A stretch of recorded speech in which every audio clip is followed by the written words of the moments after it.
శుభోదయం. నారుమంచి నోట ఓ మంచి మాట.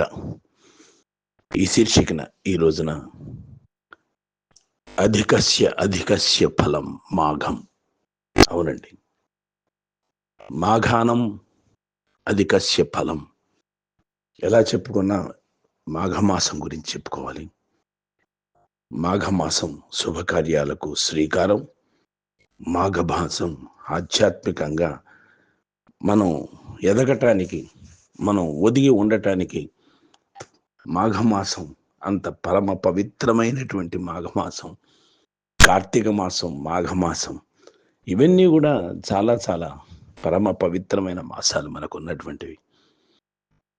ఉపనిషత్తులు కానీ, మహర్షులు కానీ, తపో సంపన్నులు కానీ ఎవరు చెప్పినా సరే ప్రతి మాసానికి ఒక విశిష్టతను ఏర్పాటు చేశారు. ఆధ్యాత్మికత పెరగటానికి, మనలో పెంచుకోవటానికి అవి దోహదపడే విధంగా ఆ రోజుల్లోనే సశాస్త్రీయంగా నిరూపించి ఆచరణలో పెట్టండి ఇవన్నీ అని చెప్పి ప్రతి మాసాన్ని ఒక విశిష్టమైన మాసంగా రూపొందించారు. అలాంటి మాసాల్లో విశేషమైనటువంటి మాసం ఈ మాఘమాసం అండి. మాఘమాసం గురించి మనం ఒకసారి మాట్లాడుకుంటే విశిష్టత గురించి, మాఘం అంటే యజ్ఞం అని అర్థం అండి. యాగాది క్రతువులకు మాఘమాసాన్ని శ్రేష్టమైన మాసంగా భావిస్తారు అందరూ కూడా. అవునండి, యాగాది క్రతువులకు మాఘమాసాన్ని శ్రేష్టమైనది, విశేషమైన మాసంగా అందరూ భావిస్తారు. ఈ మాఘాధిపత్యస్య క్రతువులు జరిగే మాసం కనుక దీన్ని మాఘమాసమైనది. ఇది మాఘాధిపత్యాస క్రతువులు అంటే విశేషమైన క్రతువులు, ఆధ్యాత్మిక పరమైనవి, భక్తిపరమైనవి, మరి పురాణపరమైనటువంటి క్రతువులు అంటే యజ్ఞయాగాది క్రతువులు. క్రతువు అంటే క్రియ, క్రతువులు జరిగేది కనుక ఇది మాఘమాసమైంది. మాఘ స్నానం పరమ పవిత్రమైనటువంటి స్నానంగా భావిస్తారు.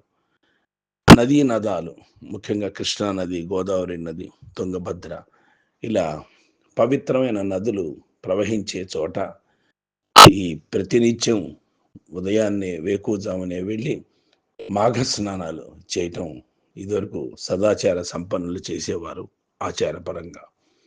ఇప్పుడు అవన్నీ కూడా కొరవైపోయినాయి, పొదువైపోయినాయి, కరువైపోయినాయి. మాఘ స్నానం పవిత్ర స్నానంగా భావిస్తారు అందరూ. నిజంగా పాపరాహిత్యం అంటే చేసిన పాపం పోగొట్టుకోవటం కోసం కానీ నదీ స్నానాలు చేయటం చాలా ముఖ్యం. మాఘమాస సంప్రదాయం అది. అయితే మాఘ స్నానాలు సకల కలుషాలను హరిస్తాయని చెప్పి భారతీయ విశ్వాసం, సనాతన సాంప్రదాయం, సనాతన ఆచార వ్యవహారం కూడా. మాఘ స్నాన మహాత్మ్యాన్ని బ్రహ్మాండ పురాణం పేర్కొంటూ ఉంటుంది. ఎలాగంటే, మృకుండు ముని మనస్వినిల మాఘస్నాన పుణ్యఫలమే వారి కుమారుడనేటువంటి మార్కండేయుని అపమృత్యువును తొలగించిందని చెప్పి ఒక పురాణ కథనం ఉంది మనకి. కళ్యాణకారకమైన ఈ మాసంలో చేసే స్నానం పరమ పవిత్రంగా భావిస్తారు. పాపరాహిత్యం కోసం నదీ స్నానాలు చేయటం మాఘమాస సంప్రదాయం అండి. మాఘమాసంలో సూర్యుడు ఉన్న రాశిని బట్టి ప్రత్యూష కాలంలో సూర్యకిరణాలు ఒక ప్రత్యేక కోణంలో భూమిని చేరుతాయి, సన్ రైజెస్.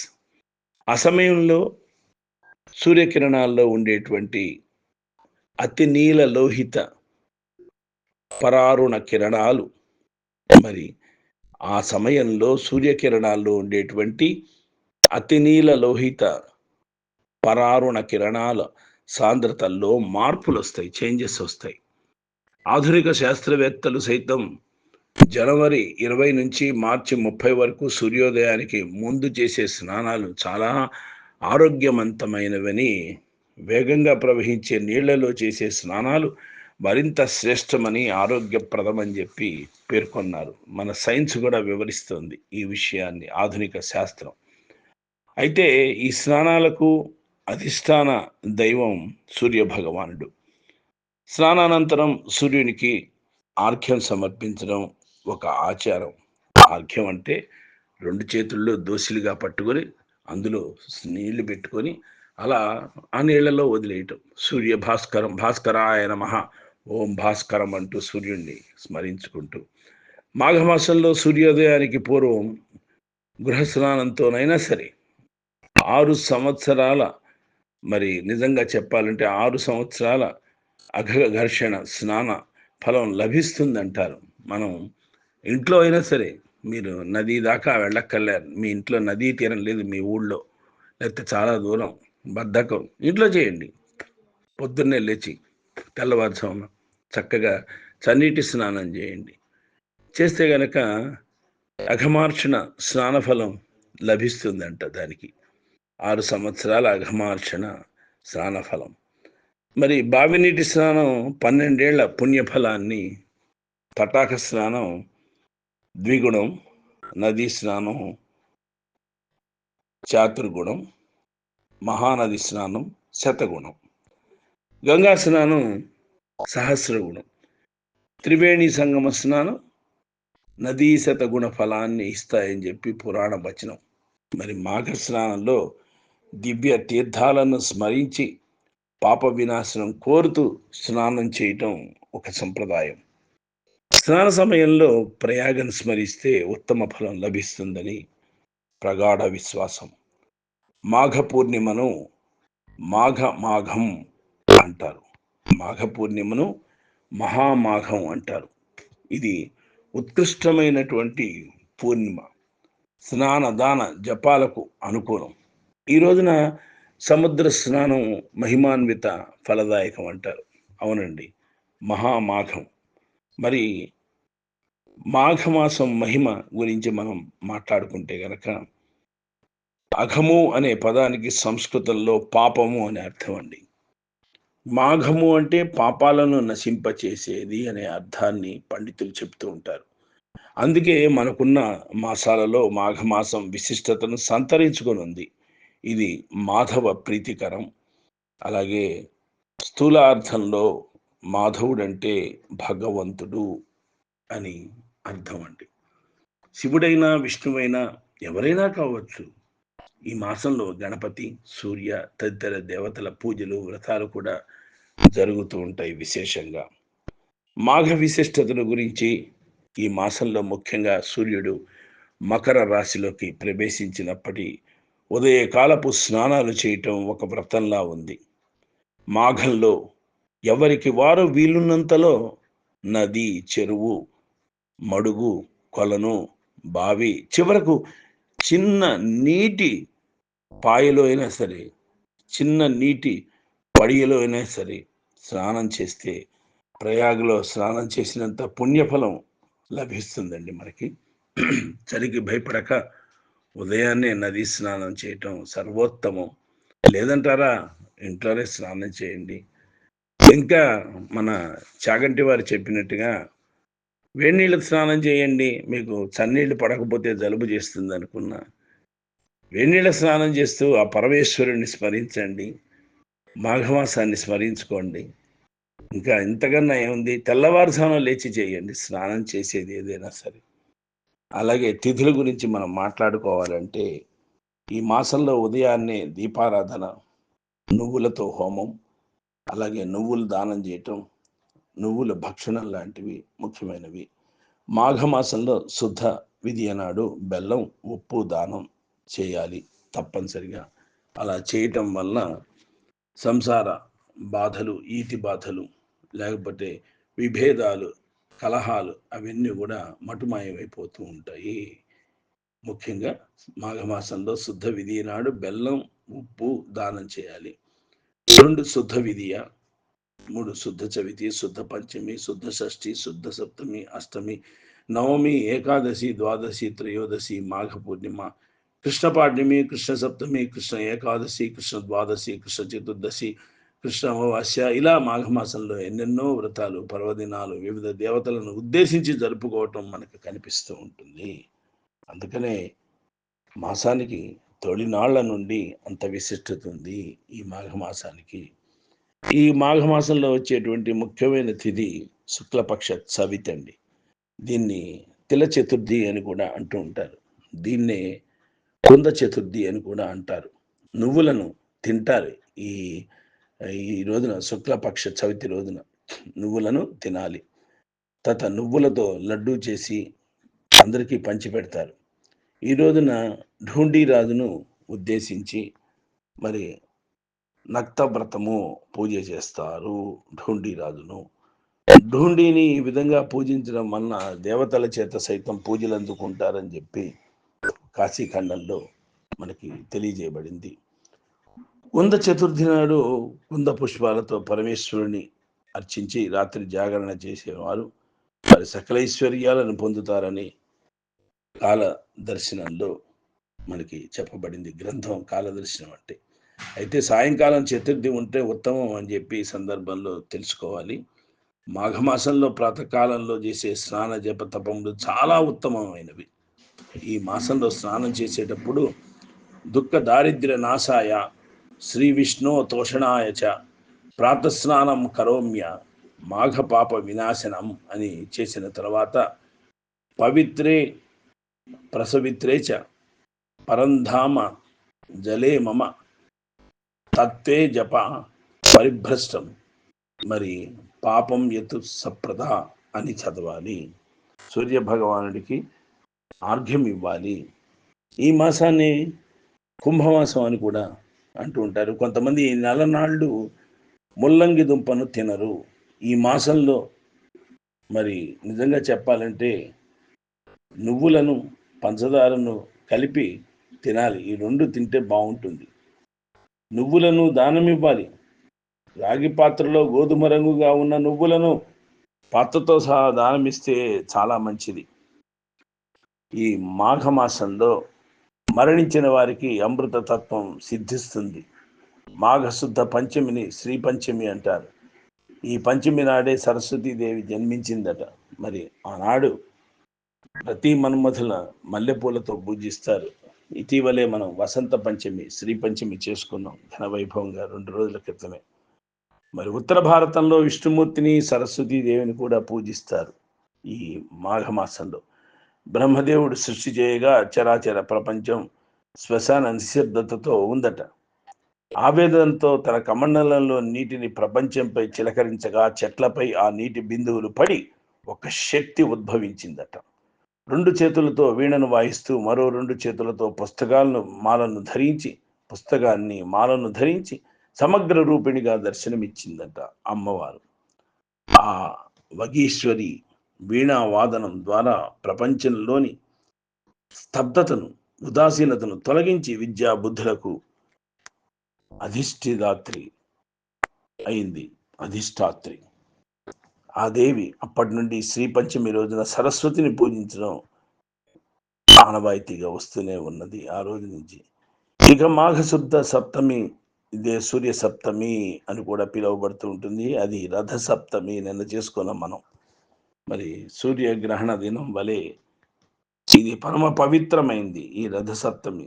ఈ రోజున అరుణోదయ కాలంలో 7 జిల్లేడు ఆకులను అందులో కూడా రేగికాయలను ఉంచుకొని తలాపై పెట్టుకొని స్నానం చేస్తే 7 విధాలైన శాపాలు పాపాలు మరి మటుమాయమైపోతూ ఉంటాయి, నశిస్తాయి. స్నానానికి ముందు చెరుకు గడతో నీటిని కదిలిస్తారు. నమస్కారం ప్రియ సూర్య అన్న ఆర్య వాక్య ప్రకారం కేవలం నమస్కారం చేతనే సూర్యుడు సంతృప్తి చెందుతాడని చెప్పి తెలుస్తోంది. ఈ రోజున చిక్కుడుకాయలతో రథం చేసి కొత్త బియ్యంతో పాయసాన్ని వండి చిక్కుడు ఆకులలో నెత్తిన పెట్టుకొని సూర్యుడికి నివేదన చేయటం, అలాగే స్నానం చేయటం ఆచారంగా ఉంది. సూర్యుడు తనను పూజించినటువంటి వాళ్ళని సత్రాజిత్తుకి మరి ఈ రోజునే శమంతకమణి ప్రసాదించాడు సూర్యుడు సత్రాజిత్తుకు పూజించినందువలన.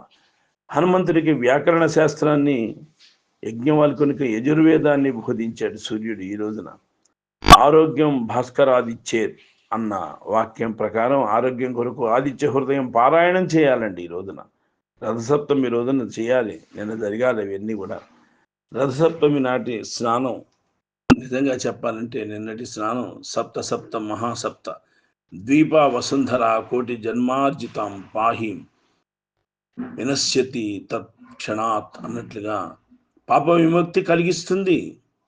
భీష్మాష్టమి మాఘమానస్యాచాశ్చ శుక్లపక్షే చ పార్థివ ప్రజాపత్యే చ నక్షత్రే మధ్య ప్రాప్తే దివాకరే. శోభకృత నామ సంవత్సరంలో మాఘమాసంలో శుక్లపక్షంలో రోహిణి నక్షత్రం ఉన్న అష్టమి తేదీ నాడు మధ్యాహ్నం సూర్యుడు నడినెత్తిన ప్రకాశిస్తూ ఉండగా అభిజిత్ లగ్నంలో భీష్మ పితామహుడు ధ్యానస్థితుడై ప్రాణాలను విడిచిపెట్టాడండి. ఉత్తరాయణంలోనే కదా భీష్మాచార్య వారు పోయింది. స్వచ్ఛంద మరణం ఆయనకు ఒక వరంగా లభించింది. ఆయన కూడా తర్పణం విడిచిపెట్టడం నెలగంటు పెట్టినప్పటి నుంచి పెట్టినటువంటి గొబ్బెమ్మలను ఎండబెట్టి దాచి ఆ పిడకలతో పాయసాన్ని వండి నివేదన చేయటం ముఖ్యం అండి ఈ మాఘమాసంలో.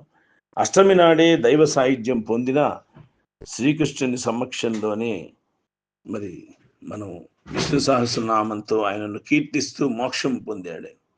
కాబట్టి ఏకాదశిని ఆయన పేరుతో ఏర్పాటు చేశారు. భీష్మ ఏకాదశి నాడు విశేష పూజలు చేయటం ఆనవాయితీ.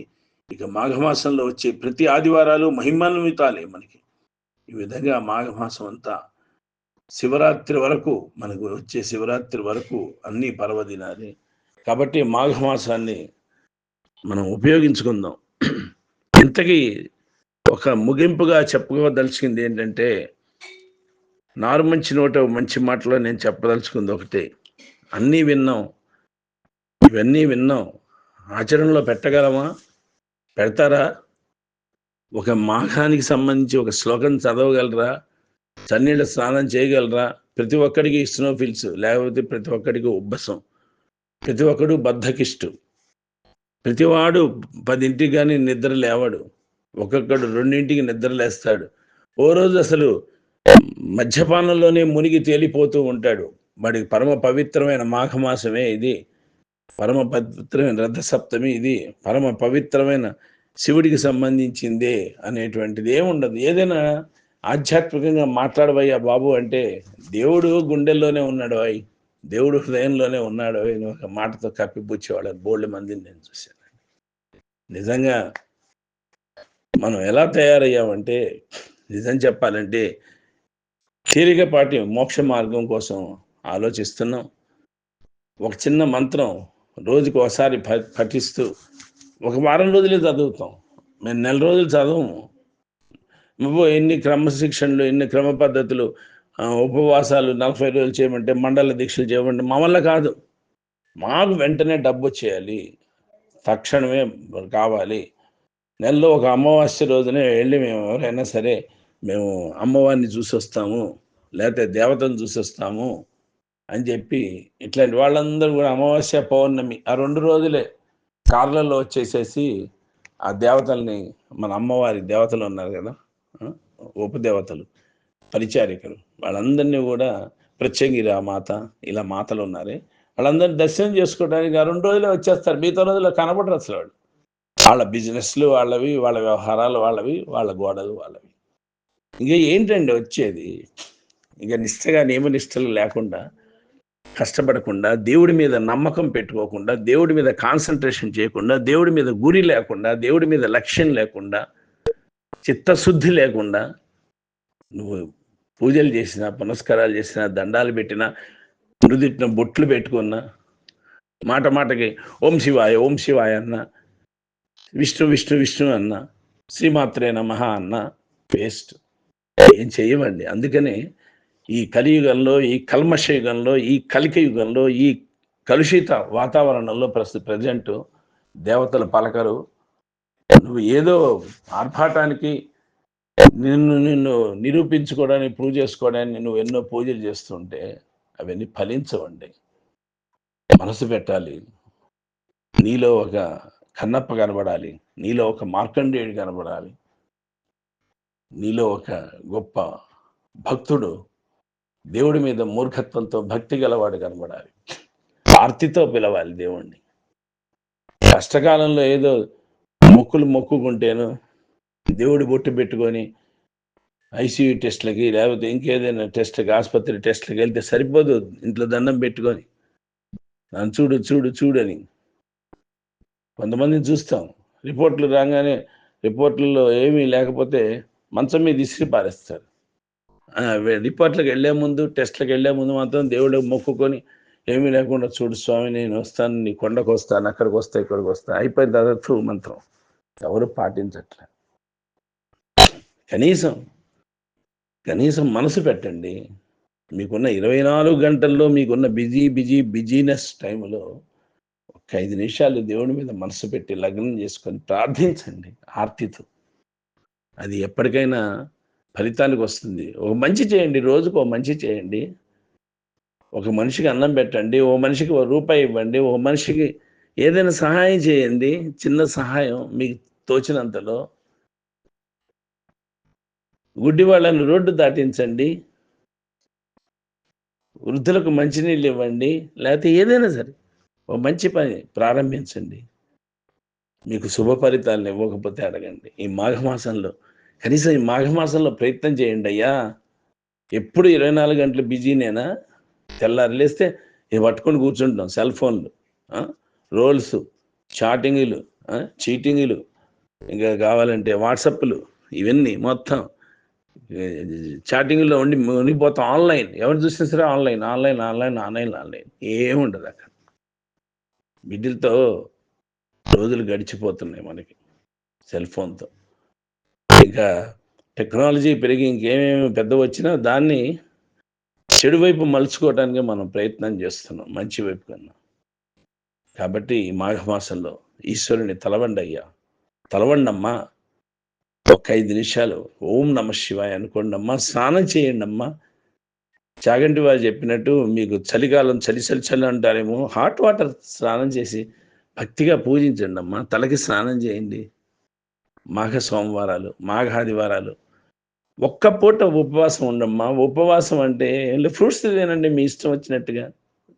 ఒకరోజు మొత్తం. డయాబెటిక్స్ అయితే గనక వద్దు. డయాబెటిక్ పేషెంట్లు, షుగర్ పేషెంట్లు మిగతా వాళ్ళు ఫ్రూట్స్ తినండి. ప్లీజ్ దయచేసి మాఘమాసాన్ని వినియోగించుకుందాం. అయిపోతోంది. శివరాత్రి లోపు మనం పరమ పవిత్రంగా ఒక్కరోజైనా ఆచరిద్దాం. రోజుకొక 5 నిమిషాలు దేవుడి మీద భక్తిని లగ్నం చేసుకుందాం. స్వస్తి భవదీయుడు మీ నారుమంచి.